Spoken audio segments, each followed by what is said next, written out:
Hi friends, welcome back to my channel. ఈరోజు అమ్మవారి అవతారము కాలరాత్రి. సో కాలరాత్రి అమ్మవారికి ఇష్టమైన నైవేద్యం ఏమిటంటే వరి నూకతో చేసిన హల్వా. అది ఇప్పుడు ఎలా చేయాలో, ఏ ఇంగ్రీడియంట్స్ మనం తీసుకొని చేసుకుంటామో నేను ఎక్స్ప్లెయిన్ చేస్తాను. ఒకసారి చూసేద్దాం. చూడండి, ఫస్ట్గా వరి నూక తెలుసు కదా, ఇది గోధుమలతో చేస్తారు కదా, ఇది వరి నూక. సో ఇది ఒక కప్ తీసుకున్నాను.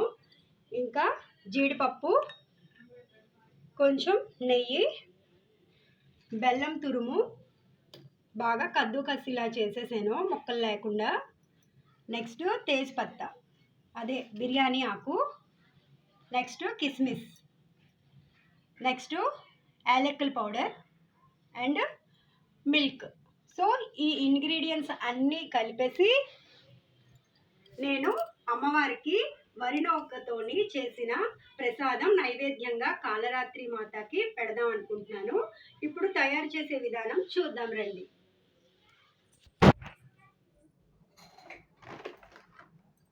ముందుగా మనం స్టవ్ ఆన్ చేసుకొని ప్యాన్ వేసుకొని కొంచెం ప్యాన్ వేడెక్కినంత వరకు వెయిట్ చేద్దాం. ప్యాన్ వేడయింది కదా, ఇప్పుడు కొంచెం మనం నెయ్యి వేసుకుందాం. ఎందుకంటే ఈ నెయ్యిలోని కొంచెం వరి నూక ఫ్రై చేద్దాం. వాటర్లో అయిపోయింది కదా, ఇప్పుడు నేను వరి నూక వేస్తున్నాను. సో లైట్గా ఫ్రై చేసుకుంటే సరిపోతుంది. కొంచెం పచ్చి స్మెల్ వస్తుంది కదా, ఏదైనా సరే కొంచెం లైట్గా ఫ్రై చేసుకొని తీసేసుకుందాం. చూడండి, మనం ఇది అడుగు పట్టకుండా మాడకుండా ఇలా కలుపుతూ ఉండాలి. ఎందుకంటే నూక మాడిపోతుంది కదా, హై ఫ్లేమ్లో ఉంది కాబట్టి కొంచెం ఫ్రై అయితే సరిపోతుంది.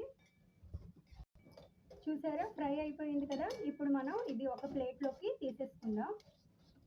చూడండి, మొత్తము వరి నూక లేకుండా ప్లేట్లోకి మొత్తం వేసేసుకోవాలి.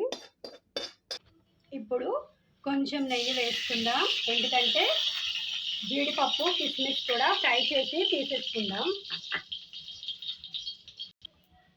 చూడండి, నెయ్యి బాగా హీట్ అయిపోయింది కదా, నేను జీడిపప్పు కిస్మిస్ కూడా ఒకసారి వేసేస్తున్నాను.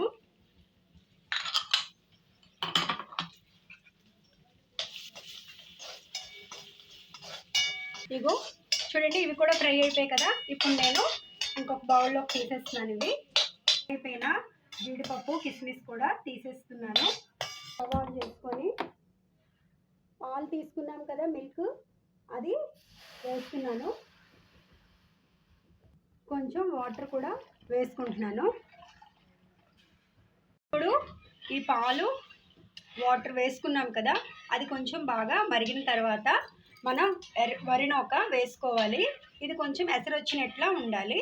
సో ఇప్పుడు కొంచెం మూత పెట్టేస్తున్నాను. మూత పెట్టి క్లోజ్ చేసేస్తున్నాను. కొంచెం ఎసరు వచ్చిన తర్వాత ఓపెన్ చేద్దాం. ఫ్రెండ్స్, అది ఎసరు మరిగే లోపల నేను ఒక మాట షేర్ చేయాలనుకుంటున్నాను మీతో. ఏంటంటే ఈరోజు అష్టమి, అమ్మవారి అవతారం కాలరాత్రి. సో ఎవరైనా మ్యారేజ్ అయిపోయిన వాళ్ళు లేడీస్ ఉన్నారు కదా, వాళ్ళు ఈరోజు అష్టమి పూజ చేసుకుంటే చాలా మంచిది, సౌభాగ్యం దొరుకుతుంది మనకి. సో ఎవరైనా సరే ఇప్పుడు మిస్ అయినా నెక్స్ట్ ఇయర్ మాత్రం అష్టమి పూజ చేసుకోండి. ఇది నా సజెషన్ అంతే. జస్ట్ ఉందో లేదో ఒకసారి చూద్దాం. చూడండి, ఎక్కడ మరుగుతుంది కదా, బాగా పొంగులాగా వస్తుంది కదా. ఇప్పుడు మనం ఫ్రై చేసి ఉంచుకున్న వరి నూక ఇందులో వేసేసుకుందాం. సో వేసుకొని బాగా నాలుగు పక్కల కలుపుకోవాలి. బిర్యానీ ఆకు ఉంది కదా, ఈ బిర్యానీ ఆకు కూడా కొంచెం నేను ఇలా కట్ చేసుకొని చేతితోటి ఇందులో వేసేస్తున్నాను. ఆ ఆకు కూడా ఈ స్మెల్ అంతా, ఈ ఫ్లేవర్ పడుతుందని నెక్స్ట్ మూత పెట్టేసి క్లోజ్ చేస్తున్నాను.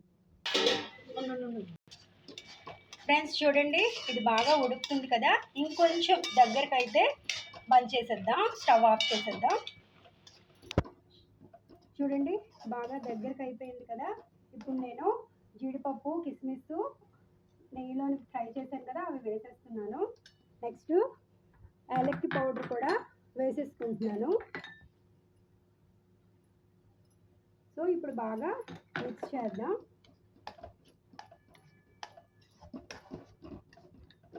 ఇది కొంచెం చల్లగా అయిన తర్వాత మనం బెల్లం వేసుకొని బాగా మిక్స్ చేసుకుందాం. సో ఇప్పుడు ఇది దగ్గరికి అయిపోయింది కదా, నేను స్టవ్ బంద్ చేసి చల్లగా అయిన తర్వాత బెల్లం యాడ్ చేస్తున్నాను.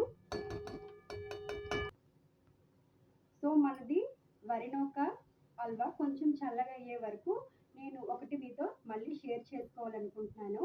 ఏంటంటే యాక్చువల్గా నవరాత్రులు 9 రాత్రులు కంప్లీట్ అయిన తర్వాతే మనం ఉపవాసం చెల్లించాలి. అంటే ఎవరైనా ఉపవాసం చేస్తున్నట్లయితే 9 రాత్రులు కంప్లీట్ అయిపోయిన తర్వాత 10వ రోజున మనము ఉపవాసం చెల్లించాలి.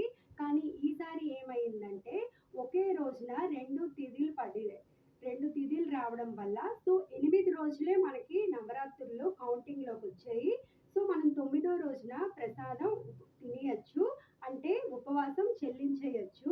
సో ఇది ఎలా తెలుసుకున్నామంటే పంతులు గారికి అడిగామాట. ఆయన చెప్పారు, ఈసారి 8 రోజులే పడ్డాయి నవరాత్రులు, మీరు 8 రోజులు ఉపవాసం చేసిన తర్వాత 9వ రోజు మీరు ఉపవాసం చెల్లించవచ్చు అని అన్నారు. సో మీలో ఎవరైనా చేస్తున్నట్లయితే నవరాత్రులు మీరు కూడా 8 రోజులు చేసి 9వ రోజున ఉపవాసం చెల్లించడానికి ఏమీ ప్రాబ్లం లేదు. ఓకే. సో ఫ్రెండ్స్, ఇది కొంచెం చల్లగా అయిపోయింది కదా, ఇప్పుడు నేను ఇందులో బెల్లం యాడ్ చేస్తున్నాను. యాడ్ చేసుకొని బాగా మిక్స్ చేయాలి. బాగా 4 పక్కల బెల్లం కలిసినట్లుగా మనం మిక్స్ చేయాలి. సో చూడండి, బాగా మిక్స్ అయిపోయింది కదా బెల్లం అంతా. సో ఇప్పుడు నేను నైవేద్యం కోసం అమ్మవారి